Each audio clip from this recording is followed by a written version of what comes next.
Okay, so in this lesson, we're going to be talking about displaying data in tables. But first, let's have a think. When we can display data in a variety of ways. So generally what we do is we'll generally organize the data into some sort of table, okay? And then we can actually represent this visually using some sort of graph. Now, that's something we'll be talking about in a later lesson, so we're not going to go into that today, but it's important to keep that in mind as we talk about stuff. So what we're doing here is we're talking about these tables. How do we get the tables? We use something called a frequency distribution table. Okay, that's one way we can show it. So frequency here is a number of times a result or piece of data occurs. Okay, so the frequency distribution table consists of 3 columns. You've got the score, the tally, and the frequency. Now, how does that actually look? So what we're actually going for here is we'll say score, tally, frequency. Okay. And so you have a table like that. So what goes in the score would be if you're saying how many children in the family. The score would be 0, 1, 2, 3, 4, depending on how many children we've got.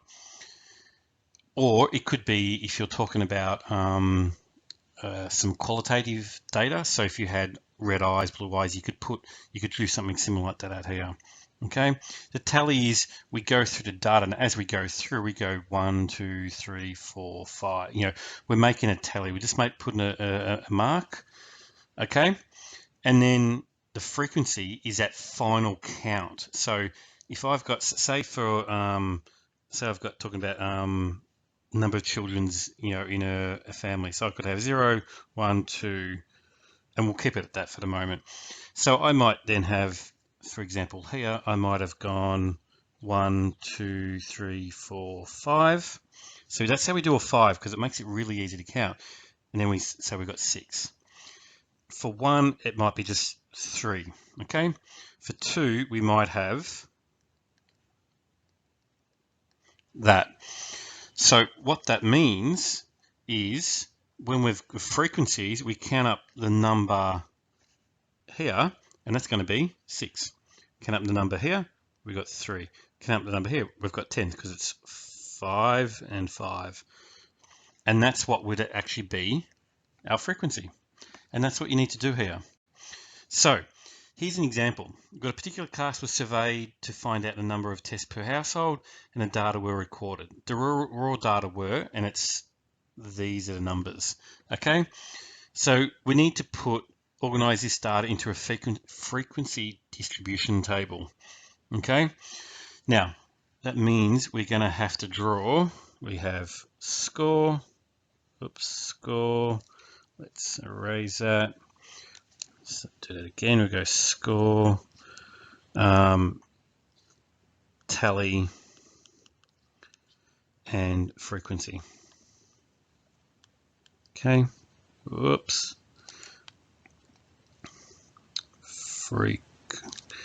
Again. Frequency. Okay. So the score is in this case, is we're looking at, we've got 0. So we're going to start off with 0. Then we've got a 3. So we're going to have a 3. So we're going to have a 3 in there somewhere. I'll put that in a moment. We're going to have a 1. We're going to have a 2. We're going to have a 0. So we keep going. Let's keep going. See something we haven't got. We've got a 4. So we have to have up to 4 as well.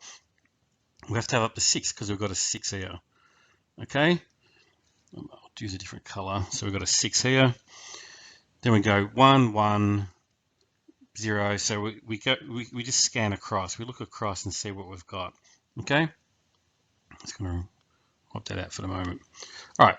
That means what I've got to put here, I've got to put 0, 1, 2, 3, 4, 5, 6. Okay. All right. So what that would mean is I've got to go through. I'm only going to do this to count for the zeros, and the other ones I'm going to just give you the answer. Okay, so I'm going to do the zeros. Okay, so I got 1, 2, 3, 4, 5, 6, 7. So that's where I'd be going 1, 2, 3, 4, 5, 6, 7. Okay, so I would actually go through like that. So, and so my answer would be 7. Another, probably an easier way to do it would be you actually, as you're looking through, you go 0, you'd put a 0 mark there. As you got a 3, you'd put the mark where the 3 is. You put a 1, you put a 1. So you just, and as you do, you cross it off. Okay, so it makes it easier. As long as you're making a tally, and that'll give you a frequency. Okay. All right. So what the other ones would be is for 1, I've got 9, so I'd have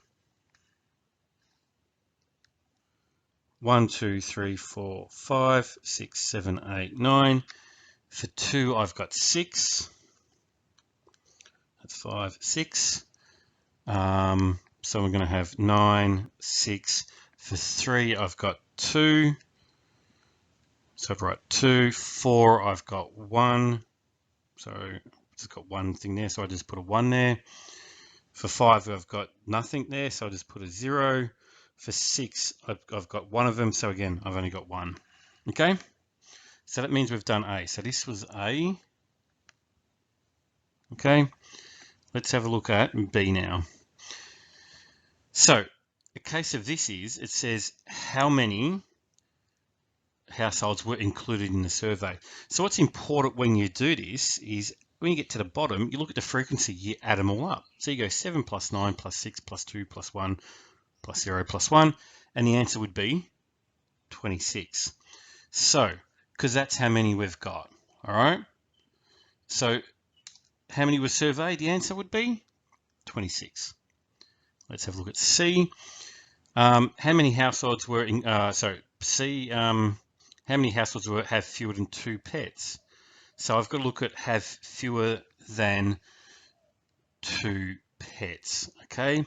It's not 2 pets and lower, so it's going to be how many pets have 0 or 1 pet, and that would be 7 plus 9.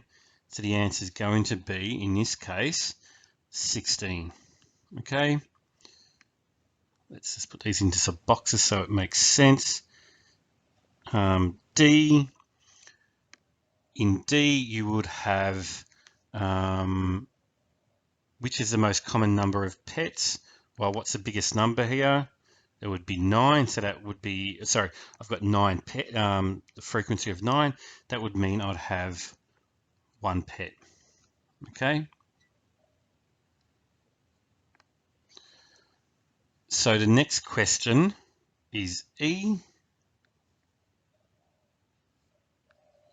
Okay, E asked how many households have 3 or more pets?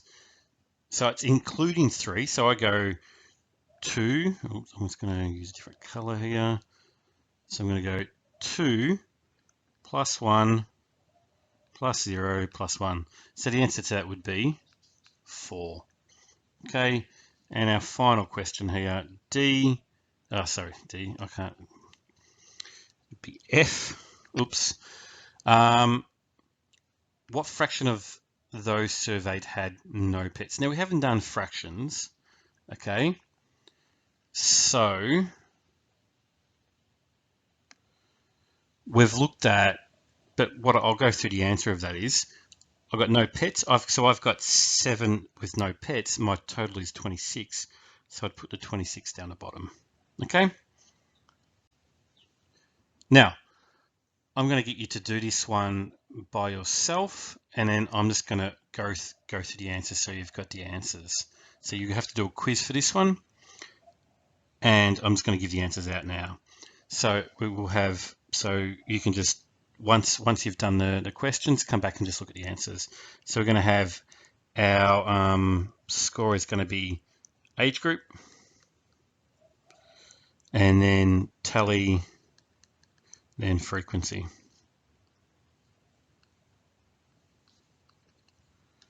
Okay, so age group was 11 to 20, so 11 to 20, 21 to 30, 31 to 40, 41 to 50, 51 to 60, over 60. Again, you'd go through your the numbers and mark them off as you go. So your tally for this one would be, let's go 1, 2, 3, 4, 5, 1, 2, 3, 4, 5, 1, 2, 3, 4, 5, 1, 2, 3, 4. So it's going to have a frequency of 19. 21 to 30 would be 15. 31 to 40 would be, and 41 to 50 would be, sorry, I should have gone back and said that was 10, that was 7, and I had 3, and this one I had 1. Okay, so let's look at the question. So that was A. So let's have a quick look at question here. B, how many people were surveyed? Again, would count them all up, and that would give us an answer of 55. So our answer here would be 55. C, which age group had the largest number of people with mobile phones?